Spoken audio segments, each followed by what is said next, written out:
Yeah, this is a little bit of an update here. This is actually part for the 1990 Dodge Shadow that I've done.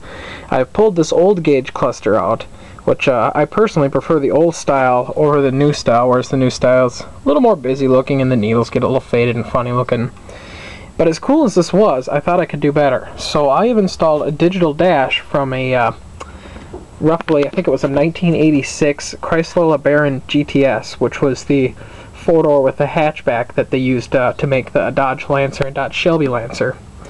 And I'll show you that in a second when I get over to the car. I actually have to redo the plastic cover, which I just dropped, because the first time I put tinting on it, which you'll see why I need tint, didn't turn out so good because, well, tinting is very difficult to do on your own. I've recently found out a real pain in the ass.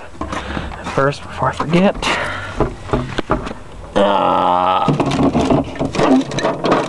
my wife would like something to drink, so I got to bring that out to her.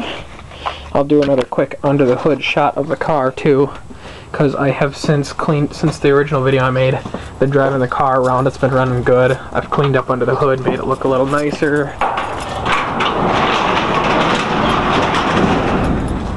We took the original intake and I actually cut the bottom out of the old box like a buddy of mine did to kind of make a little more spiffier looking intake, which actually worked pretty good.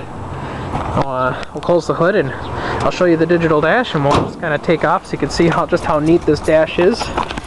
It is quite the fun little thing to do. Get in there.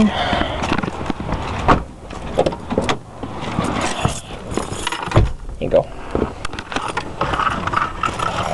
I'm gonna keep these. You doing another recording? Yep, another update for the Shadow here. So I need to retint this because you can just barely see that. You can kind of see through it right now. It needs to be darker. Other than that, I've got a big wrinkle up here and some wrinkles. Tinting is very difficult. But we'll put the key in and fire it up here. Make sure I move my arm so the seatbelt doesn't attack me.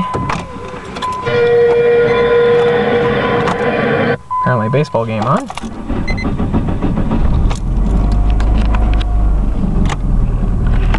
But yep.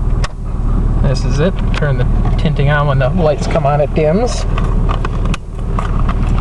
But yep, this dash is from an old 80s LeBaron. Technically it's actually too long to fit in the cluster, but with a bit of cutting with the grinder you can do pretty well. I still have to add an oil pressure sensor, so there's no oil pressure yet. But everything else works fine, and nifty little tack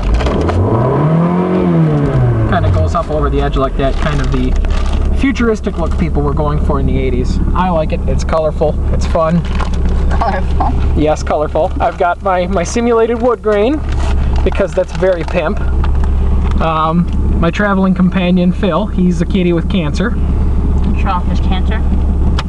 Yeah, his cancer. He's got this little... Where's your cancer, Phil? This little extra piece of skin fur thing growing here. I don't know why. We saw him at Walmart and he looked sad, and we said he had cancer and that his name was Phil, and then we've adopted him and he's been with us for a few years now in different vehicles. So, silly little boost gauge. This car does not have a turbo, but I like it. It's still kind of fun. It's a little sticking. It's not quite moving like it should. I made that out of a Daytona's thing originally for my Dodge Omni, so it's got a Dodge Omni,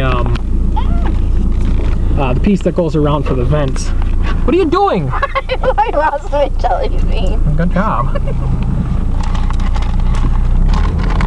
And before we end the video, we'll go ahead and do a little drive off so you can see how this works. This is a 1990 Dodge Shadow. All the Shadows made 90 before on that old gauge cluster style had a mechanical speedometer. So normally you have to add a speedometer sensor, an electronic one from a newer Dodge, which is really easy to do, and you can get them at Napa, and they even come with the pigtail. But I actually had cruise control this car came with, so there was already an electric sensor. All I had to do was just tap the wire underneath the hood. And there's nothing to it really. The wires match up pretty easy. I had to cut the strip for the warning lights out from underneath to do them properly because there's no space for the original warning lights. So I just put the turn signals down below and marked them off with the little, drilled a couple of holes, put a couple of red bulbs behind. It works just fine. It's actually kind of nice. It's more noticeable. I've left the turn signals on plenty of times like an idiot going down the road with the left turn signal going.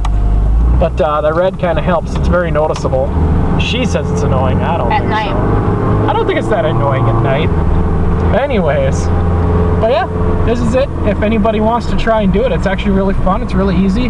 Most of the wire colors actually match up, and pretty much any of the Haynes and Chilton manuals will give you wiring diagrams for your instrument clusters, so it's really easy to figure out. If you got a little bit of ingenuity and kind of screw around, you can have quite a bit of fun.